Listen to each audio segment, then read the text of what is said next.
contar algo que pasó durante la conferencia. 4 personas que eran los conferencistas. Entonces, bueno, yo fui porque quería ver a Nayo, iba con un objetivo en mente. La verdad que a mí sí me gustó mucho su contenido, pero mi objetivo es ser entrevistada por él para llegar a más personas. Desde el segundo cero que él entró por esa puerta y hicimos contacto y tuvimos comunicación, yo expresé a lo que yo iba. Él me dijo que sí, que era posible, solo que hay una larga lista de espera y hay que esperar. Pero lo que me llamó la atención fue que cuando llegamos a la conferencia y en la noche, yo no iba para ver a otras personas, iba para verlo a él. Pero siempre tenemos mucho que aprender de quien sea, pero había sido un día bien largo que ya me estaba hasta costando mantenerme quietecita, ¿verdad? Yo soy bastante hiperactiva.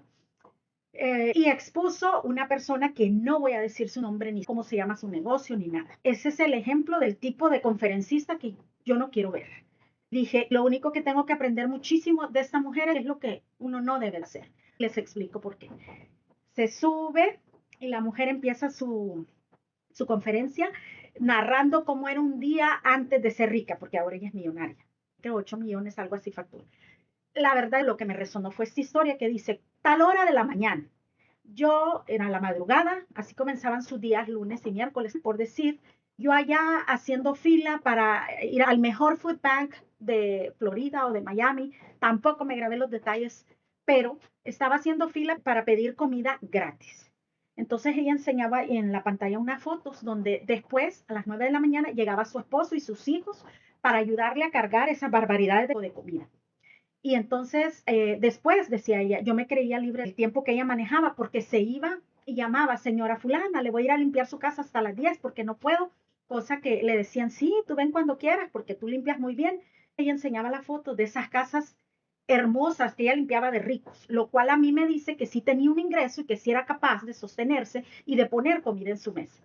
Sigue su diálogo y dice, es que yo me levantaba temprano y trataba de mandar a mis hijos a la escuela para ahorrarme el desayuno de mis hijos y que comieran en la escuela. Y yo dije, wow, yo nunca he pensado en ahorrarme una comida para mis hijos, al contrario, es una mentalidad muy pobre, porque si a ti te pesa darles una comida cuando yo estoy viendo que si tienes un ingreso, que toda la familia, dijo, trabajaba limpiando y volteo para allá porque intento ver ahora mismo esa pantalla de unas casas, mansiones. Quiere decir que tú sí tenías ingresos. Venimos con alguna gente con esa mentalidad. Inmigrante acabada de llegar y entonces cuando parecía que ya había dicho lo peor, dijo lo peor. Y lo peor era este nivel de desagradecimiento que me pareció aberrante. Y es que lo que dijo fue, tú sabes que esa comida que dan ahí es comida que ya se va a echar a perder. Es comida que las empresas ricas la donan para ellos ahorrarse impuestos. Eso prácticamente no lo dijo así, pero lo dio a entender esa comida, pero los gestos, las cosas que hacía, me resultó tan ofensivo, porque yo digo, en primer lugar, si tú tenías un trabajo, si te iba tan bien, porque ella estaba jactándose de que le iba muy bien, que limpiaba 2, 3 casas al día y con personas que pagaban bien. Entonces, ¿qué estabas haciendo? Pidiendo recursos que deberían de tener personas que de verdad no tienen ingresos, porque no tienen las mismas oportunidades que a lo mejor tú de limpiar o los mismos conectes, qué sé yo. Entonces, ¿qué hacías ahí pidiendo de comer cuando tú no necesitas para comer?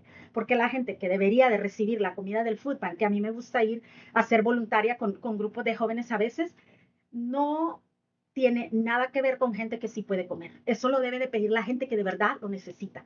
Porque la gente que necesita no le va a importar que este cereal se venza mañana. Porque esa gente va a estar agradecida que hoy por hoy tiene un cereal para darle a sus hijos. No va a estarse expresando así. Bueno, eso ya me puse brava aquí. Pero la cosa es, ok, eso es lo que aprendí ayer de lo que no está bien hacer, ¿sabes? Porque vienes a un país donde las cosas son bastante fáciles comparadas con otros países de Latinoamérica de donde uno viene. ¿Y por qué ser tan desagradecido? Y ahora la persona ya es rica, es millonaria, dice que alguien le abrió los ojos, que era una mediocre, lo dijo así, porque le estaba enseñando a sus hijos a pedir esa comida, así, con esa cosa despectiva. Ella abrió sus ojos y tiene una compañía de seguros súper exitosa que factura millones.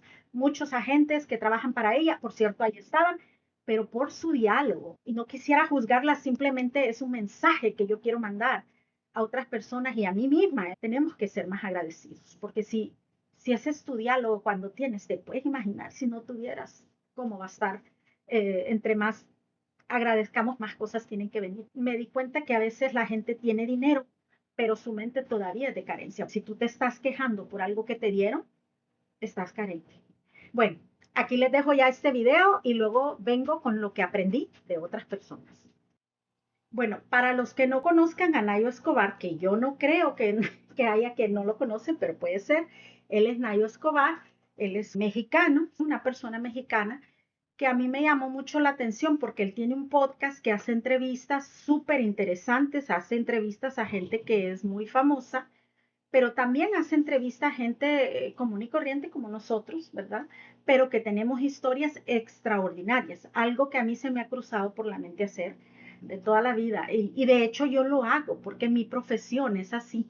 La gente viene, los que han trabajado conmigo saben en cursos que me cuentan su historia, la escribimos, la reescribimos, la resignificamos. Bueno, yo no hago el trabajo, yo acompaño, es lo que hacen. Entonces por eso me gusta mucho su contenido.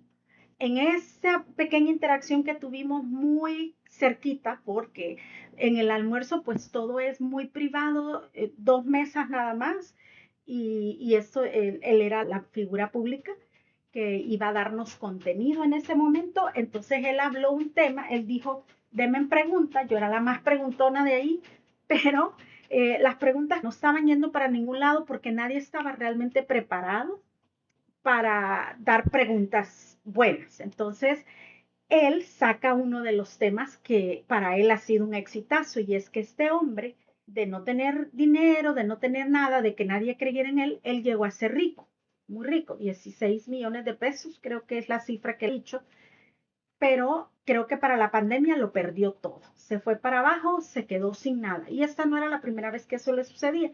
Lo interesante es que él se ha tenido que levantar de nuevo y entonces él comparte. Si tú quieres llegar a tener dinero, si es tu meta tener dinero, tú tienes que saber para qué, porque el por qué y para qué son importantes. Si tú a mí me vienes a decir ahora yo quiero ser millonaria, millonaria es una palabra muy extensa y así es como estaba mi mente.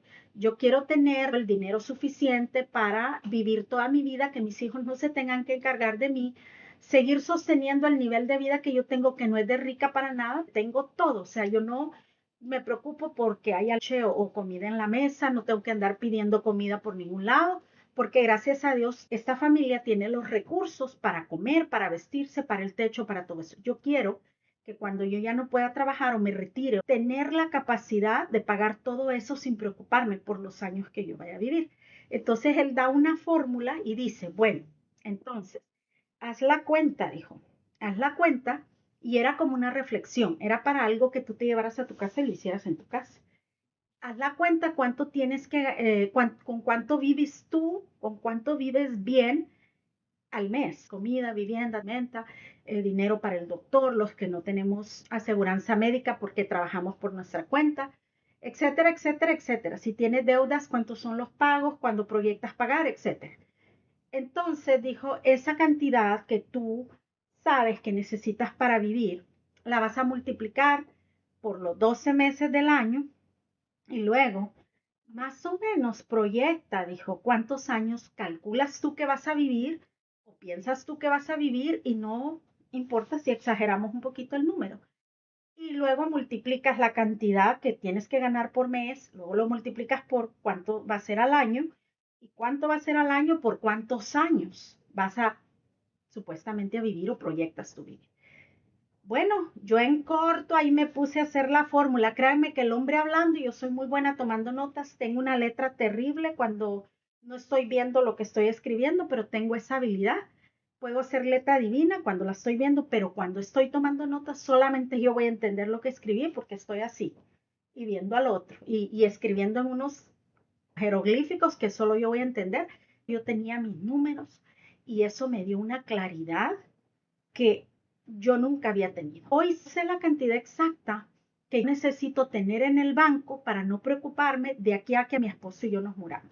Ya no se la voy a compartir porque eso sería como poner una limitación en la mente de alguien que esté tratando de ponerse su propia cantidad. Eso es cada quien, pero sí les voy a compartir el número de años que yo puse porque aunque tengo que ser más congruente con esa creencia. Yo siempre he creído que yo voy a vivir 120 años. No me pregunten cómo, porque como yo me veo ahorita, no como yo me siento, porque yo me siento divina, me siento bien, pero como yo me veo ahorita, que tengo obesidad, tengo muchas cosas, no tengo enfermedades crónicas más que la alta presión, pero estoy trabajando en eso. Tengo que hacer muchas cosas para de verdad ser congruente con mi creencia y vivir los 120 años. 120 años es lo que yo me he puesto siempre en mi mente que yo voy a vivir. Por supuesto que tengo que empezar a hacer ya más cambios. Por ejemplo, hoy quise consentirme, me quedé sola en casa y dije, ay, yo quiero comida italiana, que es una de mis preferidas después de la mexicana y la salvadoreña. Y me fui y me tomé un vaso de soda que no debía hacerlo, comí pan, sopa, comí espagueti, mucho carbohidrato. Entonces eso es no ser congruente con mi creencia de que voy a vivir 120 años. Sé que tengo que empezar ese camino y lo voy a hacer pronto, pero quería dejarles esta fórmula y esta manera de tener un poco más claridad. Ahí fue donde me di cuenta, ok, yo antes decía quiero tener dinero, no me atrevía a decir quiero ser millonaria, pues me di cuenta que viviendo en Estados Unidos y al ritmo que vamos, si quieres mantener este nivel de vida, lo tienes que hacer porque cualquiera aquí gana $100,000. Sé que mucha gente me va a decir, no, yo no los gano, pero es que si tú ganas $1,000 a la semana en Estados Unidos, son $52,000 al año. Si es la esposa y el esposo, son $100,000. Y eso no alcanza porque la vida es carísima, ¿verdad? Entonces me di cuenta que tenemos que ser millonarios y es que cualquiera lo puede ser. Créeme que cualquiera lo puede ser. Yo después me puse a quebrar más números y a ver cómo le voy a hacer, porque ahora ya tengo la cantidad. Dicen que para llegar a tu objetivo, tú primero, para saber qué camino y qué paso debes de tomar, primero tienes que saber a dónde quieres llegar. Y yo no sabía en la materia de las finanzas a dónde quería llegar, porque como tengo comida, tengo todo, estaba en mi zona de confort, pero la verdad es que ya tengo 46 años y tengo que pensar en el futuro a corto plazo, qué voy a hacer. Y no es que yo ya crea que me voy a retirar, porque si mi mente me da, yo quiero trabajar hasta que me muera, pero tengo que pensar de dónde voy a sacar dinero cuando ya no tenga la fuerza ni mi esposo ni yo para mantener el nivel de vida que tenemos, que para nada es de millonarios. No les voy a contar todo porque si vienen a ellos, ojalá lo vayan a ver para que les sirva a ustedes también, pero a mí lo que me llamó la atención, y esto está en muchas entrevistas que él ha contado, pero se siente más rico recibir esa información en vivo, y es que él no era un niño tradicional. Él desde que nació era un niño súper inquieto, algo así parecido como a los que yo tengo. Pues sí, era un niño TDAH, o sea, con déficit de atención que nadie podía entender. En aquellos años, imagínense, o sea, sí que existía esto, pero no se hablaba en ninguna parte, simplemente se catalogaban a estos niños como niños problemas. Imagínate, tiene creo 55 años. Sí existía el diagnóstico porque evidentemente un día se lo vinieron a dar a él, pero para llegar al diagnóstico era muy difícil. Era mucho más difícil que ahora, que tú agarras el teléfono y ahí tienes muchos que te pueden ayudar a saber, que yo no se los recomiendo. La verdad es que vayan con un profesional de salud mental, pero si no tuvieras acceso, hay muchos lugares que puedes ir y más o menos darte una idea si sí pudieras o no tener el diagnóstico. En el caso de Nayo, nadie sabía, así que su papá no era una persona rica para nada, pero sí era una persona con educación, era maestro y él se llevaba a Nayo a estudiar. Parece que se tuvieron que mover a Chihuahua. La cosa es que el Nayo fue expulsado de cada secundaria, de cada escuela a la que llegaba, y a veces eran las escuelas donde trabajaba su papá. Creo que eso pasó una vez. Y qué vergüenza, le decía, y lo trataba de una manera muy dura, muy dura. A mí me ha pasado que uno dice, pero este chico se porta mal, tienes comida, tienes mamá, tienes papá, lo tienes todo, ¿qué más quieres? ¿Por qué te portas así? Dice que él hizo cosas en la escuela, que si él las dice así públicamente lo arresta. Imagínense que vayan y compren su libro para que se den cuenta de más detalles de las cosas que él hacía. Era como un pequeño vándalo, pero eso era cuando él estaba joven. Entonces el papá le dijo, yo ya no sé qué hacer contigo, tú no sirves para nada. Y es que él era como lo que a veces dicen, malamente dicen el término que usan, la oveja negra de la familia. Como yo siempre digo, la persona que presenta los problemas visibles es el reflejo del problema de toda la familia, pero bueno, no sabían eso. Su papá era muy duro con él, le trataba de esa manera, pero su mamá siempre creyó en él y esa es la única esperanza que le ayudaba para pensar que sí servía para algo, porque el mensaje que él recibía por todos lados era: tú no sirves para nada. Terminó uniéndose a bandas de la escuela y todo, terminó yendo al peor, a la peor, a la donde van ya puras cholos y cosas así, perdón, personas así, porque ya no era aceptado en ningún lado y su papá ya no hallaba qué hacer con él. Pero cuando él recibe el diagnóstico, le dicen a sus papás algo terrible. Le dice: tu hijo tiene TDAH, con una cara de pobrecitos ustedes, van a tener muchos problemas, este es un delincuente potencial. No, una sarta de cosas que yo digo: wow, cómo hemos avanzado, porque hoy en día nosotros no le diríamos nunca a un papá que si vienen a verme y encontramos que tiene TDAH, esa no sería una manera de comunicar esa noticia porque es totalmente falsa. La verdad es que tener TDAH, y lo demuestra Nayo con todo lo que ha logrado, pues tiene muchas desventajas, sí, pero también tiene muchos superpoderes que contrarrestan todo eso. Y es que si tú, por ejemplo, no tienes TDAH, vas a tener otra cosa. Entonces, cada quien va como que a cargar su propia cruz, pero tener TDAH no es significado de ser fracasado o menos inteligente. Al contrario, estas personas, cuando encuentran su objetivo, para lo que sí traen su don, y se meten en el hiperfoco, que es demasiado concentrarse, porque la característica es que no se logran concentrar porque su atención no la pueden mantener, pero cuando algo de verdad sí les interesa, ellos se enfocan demasiado, logran cosas que la mayoría de gente no lograría tan fácilmente como ellos, porque son demasiado aplicados. Así que bueno, hay mucho que aprender de Nayo. Yo ayer aprendí mucho, mucho más que eso. Aprendí también que, por ejemplo, el síntoma de la impulsividad en un trabajo de... Él tenía que agarrar habilidades porque él quería ser un empresario, su objetivo. Entonces él fue a trabajar a un McDonald's y le dijeron: ¿quién va a venir a capacitarnos un americano? ¿Quién habla inglés? Él no hablaba inglés, pero él levantó la mano y tradujo muchos de los trainings, muchos de los talleres los tradujo él sin hablar inglés. Él decía lo que se le venía a la mente, pero la gente empezó a poner en práctica lo que él decía y entonces le iba muy bien a ese McDonald's y el otro año lo volvían a llamar porque era el traductor favorito cuando no hablan inglés. Ese tipo de cosas que nos puede dar risa es claramente el síntoma de la impulsividad, porque te atreves a hacer. Yo les contaba que, por ejemplo, mi hijo menor se atreve a hacer unas cosas.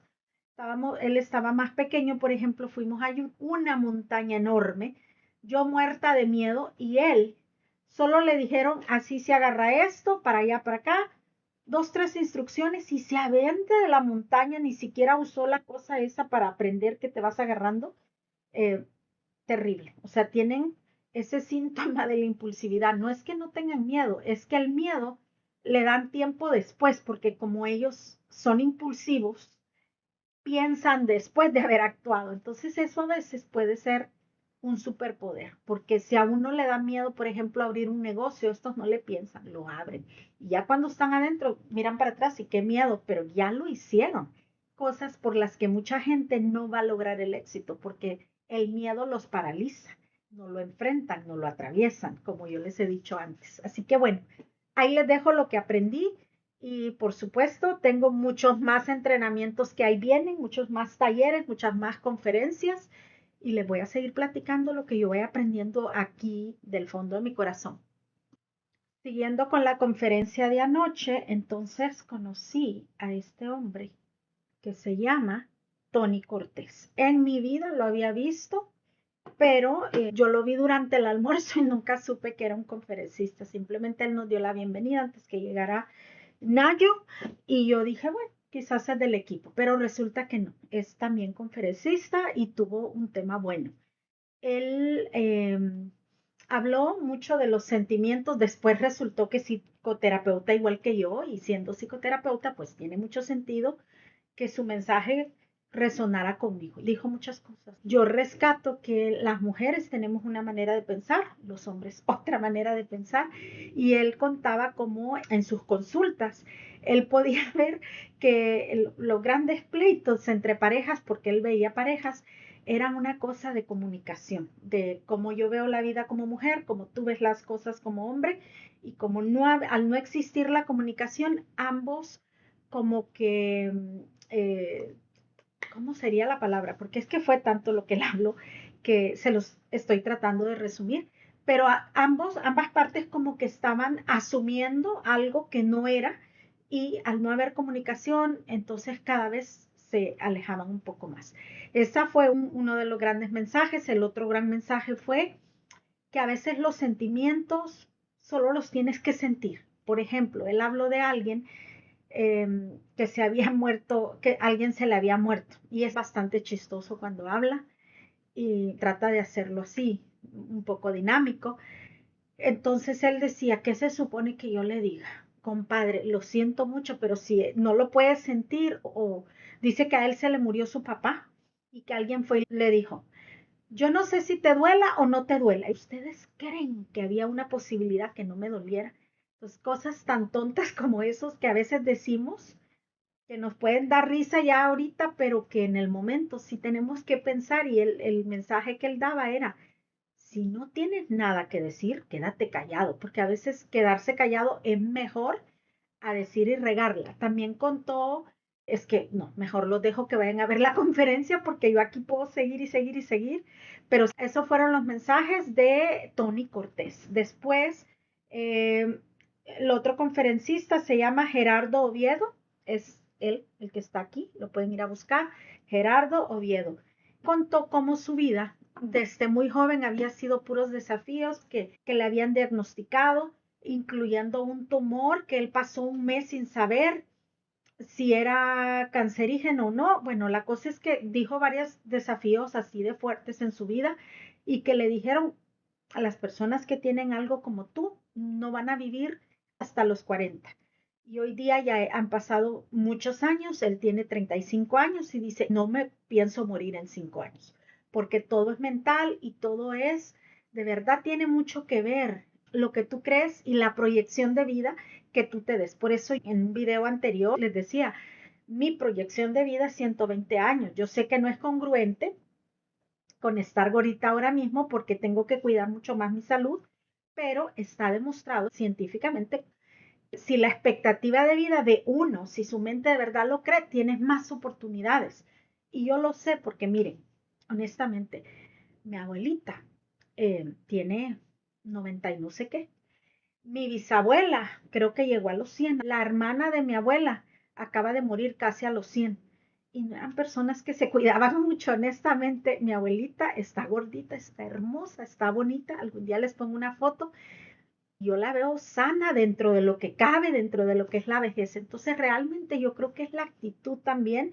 Sí, hay que cuidarnos, hay que dejar el azúcar, los carbohidratos, los lácteos, hay que dejar todo eso. Les prometo que ya estoy en un diplomado aprendiendo todo eso, porque además eso es lo que vamos a hacer, una de las cosas que vamos a hacer en el centro que estamos abriendo. Tu mentalidad es lo que tú crees que te va a ocurrir a ti. Y claro, hay que tener congruencia, pero también tus pensamientos van a tener un impacto tan grande, quizá más para mí, en mi opinión. Lo que tú piensas, tu diálogo interno, lo que opinas acerca de ti, tiene un impacto mucho mayor que lo que puedes hacer físicamente. Es decir, alguien puede estar en un gimnasio todos los días y matarse un montón de horas y comer cosas saludables y proteínas, pero no trabajaron su mente y terminan muriendo antes.